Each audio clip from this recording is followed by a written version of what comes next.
రామ చక్కని సీతకి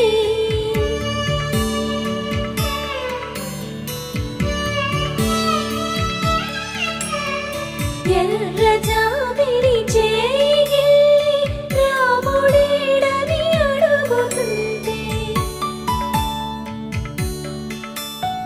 చూడలేదని పెదవి చెప్పే చెప్పలేమని కనులు చెప్పే నల్ల పూసైన